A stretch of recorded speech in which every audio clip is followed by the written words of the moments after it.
Happy Memorial Day to everyone listening. The Ask Pastor John podcast continues to roll along, and for the next few days, we're going to talk about adoption.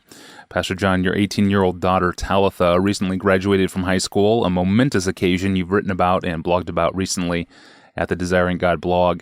At this stage in her life and at this stage in your life, do you have any reflections about her story and about adoption in general? Yeah, I want to take this opportunity, Tony, to encourage again those who are considering adoption and or even have already adopted and might be running into difficulties. Remember, I was 50 years old when we adopted Talitha. She was 8 weeks old. She's born in Georgia. We were living in Minneapolis. She was our only daughter. We raised 4 sons, only adopted child, only African American child, and it was a closed adoption. We don't have any idea who her mother or her father are, and we would be totally fine if Talitha wanted to know who they are. But I just mentioned those facts to show that the challenges we were facing, they felt very significant to me. And the reason I feel like I want to encourage folks is not just because we overcame some of those obstacles like being 50 years old, but because the longer and the wider the culture of adoption becomes in our churches, the more stories multiply of great pain and great sorrow in these experiences. And I don't want to whitewash any of that. People need to have their eyes open. Parents who are pondering adoption need to know the kinds of sorrows that they might encounter, but of course they will say, and they're right, all parenting is unpredictable. A biologically born child to a mom or dad may have huge physical or psychological issues. They may die early. They may be disabled in an accident. You may wind up caring for your child as long as you live, and that's quite apart from adoption. They may break your heart, turning away from your faith. They may experience divorce or professional catastrophe, and on and on and on. And parenting never stops. We thought, wow, we'll parent for 30 years and then we'll be done, and it's not true. So I just want to encourage those folks who are considering adoption that yes, you will encounter the possibilities of incredible and unbearable challenges.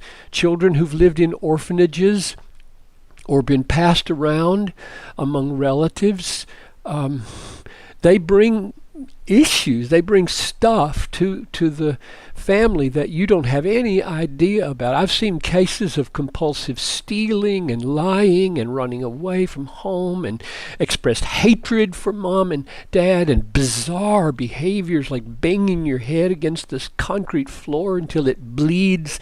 I mean, you're sometimes just, what have we gotten into? And everybody needs to know that whether it's a naturally born child or a naturally adopted child, that might be your lot. And when you embrace a child one way or the other, God expects you to fulfill your obligations, and yet sometimes it can't happen. I've seen disruptions that break everybody's heart, and I don't think the parents were wrong to do that kind of disruption. But the main thing I want to say is there are happy stories. And I want to make sure people hear happy stories, because there's so many of the other kind, I think. And Talitha, our daughter, is a happy story. And I'm not so naive as to think, well, it's over. She's home free at 18. That's not true. I know that's not true. But at this point, I am so thankful that we did what we did. She's just graduated from high school, which is why I'm thinking about this, and she's going to Boyce College in Louisville in the fall, and she trusted Christ when she was 8 years old, and I think has given significant evidence of the work of the Spirit in her life. We've got our tensions at home, and I think probably some of them are unique to an adoptive situation, but she has been so blessed, and her work ethic is just off the charts reliable. She's done all of her schoolwork without any arm twisting whatsoever. She wonders why college freshmen can't get their assignments in on time when she's in the same class with them online right now. And she's loved to learn to cook, and she keeps her room neat, and she's avoided major destructive relationships, and she's loved the church, and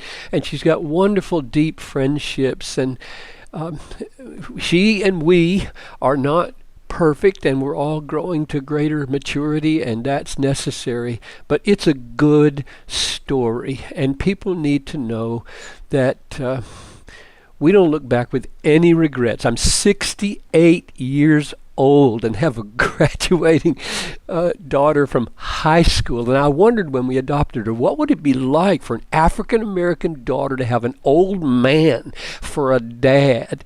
And God has been good. She's never said anyway, I don't like having a grandfather for a father. So it's been good. We are very thankful. We're so encouraged, and we just want to say that God is able to make all grace abound to you, so that having all sufficiency in all things at all times, you will abound in every good work. He'll be enough for you, whatever you have to face.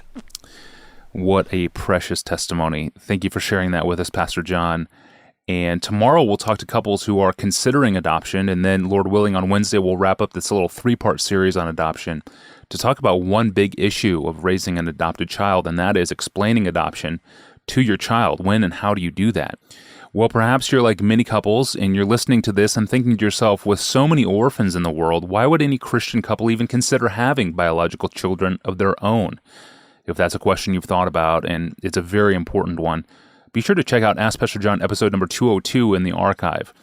We've talked about that in the past, and we'll be back tomorrow, and Pastor John will offer some counsel to couples pondering adoption. I'm your host, Tony Reinke. Thanks for listening to the Ask Pastor John podcast.